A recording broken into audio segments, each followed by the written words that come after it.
कहानी है बहू तुम्हारी हिम्मत कैसे हुई मुझे ठंडी रोटी खिलाने की। चलो दोस्तों कहानी को शुरू करते हैं। बहू तुम्हारी हिम्मत कैसे हुई मुझसे इस तरह कहने की। नेहा की सासू माँ मुंह फुलाकर किचन से बाहर चली गई। बात उन दिनों की है जब माथुर जी ने अपने बेटे दीपक की शादी कुछ दिनों पहले ही की थी। नेहा माथुर जी की बहू थी। साधना जी माथुर जी की पत्नी। माथुर जी का छोटा सा परिवार बनारस में रहता था। बेटे की नई नई शादी को लेकर माथुर जी और साधना जी बहुत खुश थे। माथुर जी सोचते थे चलो अपनी एक जिम्मेदारी तो कम हुई। बेटे की शादी जो कर ली और साधना जी तो सोच रही थी कि घर में बहू आ गई है, चलो अपनी भी जिम्मेदारियां कम हो जाएगी और अब कम से कम गर्म खाना तो टाइम पर मिलेगा। पर साधना जी को कहाँ पता था कि आजकल की बहुओं के क्या अरमान होते हैं। घर में सब अच्छे से चल रहा था। दीपक को सुबह सुबह ऑफिस जाना था तो नेहा ने उसे टिफिन बनाकर दे दिया और बोली माँ जी आप लोगों के लिए चाय तैयार है, आप और पापा जी ले लीजिए। साधना जी आई और चाय के दोनों कप उठाते हुए बैठक की तरफ चलने लगी। तभी अचानक से पीछे से नेहा ने कहा मम्मी जी आप लोगों का खाना कितनी देर में खाओगी बता देना, मैं उसी टाइम गर्मा गर्म रोटियां बना दूंगी। बहू की बात सुनकर साधना जी को अच्छा लगा और मन ही मन सोचने लगी चलो जिस बात की उम्मीद कर ही रही थी बहू उस पर खरा उतर रही है। सोचते हुए बोली नेहा खाना बना ही लो, पापा जी को भी अभी किसी काम से बाहर जाना है, खाना खाकर ही जाएंगे, पता नहीं फिर वापस कब आना होगा तो तुम बना ही लो। नेहा ने जी मम्मी जी कहते हुए सिर हिला दिया और अपने किचन के काम काज में काम करने लगी।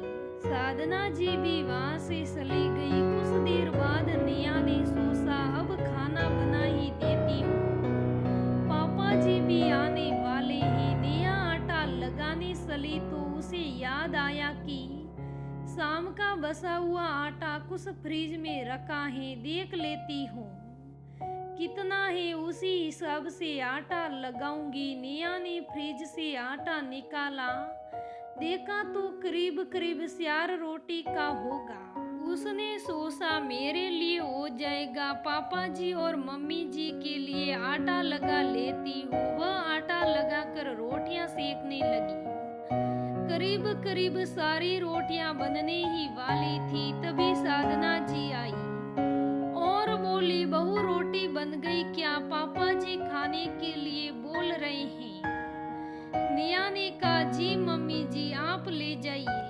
साधना जी थाली लगाने लगी और नेहा बसी हुई लास्ट की 2 रोटी बना रही थी। साधना जी ने जैसे ही हाथ रोटियों की तरफ बढ़ाया वैसे ही नेहा ने कहा मम्मी जी आप ऊपर की रोटी ना लेकर नीचे वाली रोटियां उठा लीजिए। इतना सुनते ही साधना जी को गुस्सा आया और वह बोली हाँ सही है, हम लोग तो उल्टा सीधा खाने वाले हैं, हम लोग नीचे की ठंडी व पहले की बनी हुई रोटियां खा लेंगे और तुम ऊपर गरम गरम व फूली फूली रोटियां खाओगी। साधना की बात सुनकर नेहा को बहुत बुरा लगा और उसकी आंखों में आंसू भर आए। तभी नेहा के ससुर जी शोर सुनते हुए अंदर आए और बोले क्या बात है साधना। साधना गुस्से में कुछ नहीं बोली। नेहा आंखों में आंसू भरकर बताने लगी पापा जी वह क्या है ना, शाम के आटे से बनी रोटियां ऊपर रखी थी तो मैंने माँ जी को बोला कि आप नीचे से रोटियां ले लो जो कि ताजे आटे की बनी हुई हैं। माँ जी को समझ नहीं आया और वह बेवजह नाराज होने लगी।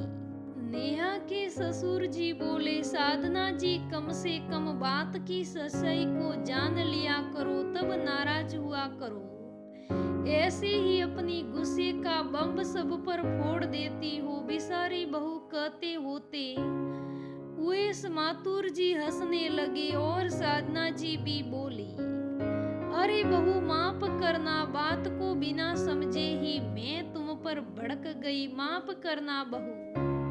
कहते हुए नेहा को गले से लगा लिया। तो दोस्तों, हम लोगों को भी बिना बात जाने किसी भी बात का बतंगड़ नहीं बनाना चाहिए, साधना जी की तरह। तो दोस्तों, ये आज की कहानी कैसी लगी मुझे कमेंट करके जरूर बताइएगा। अगर कहानी अच्छी लगे तो लाइक करना, शेयर करना, मेरे चैनल को सब्सक्राइब करना। धन्यवाद।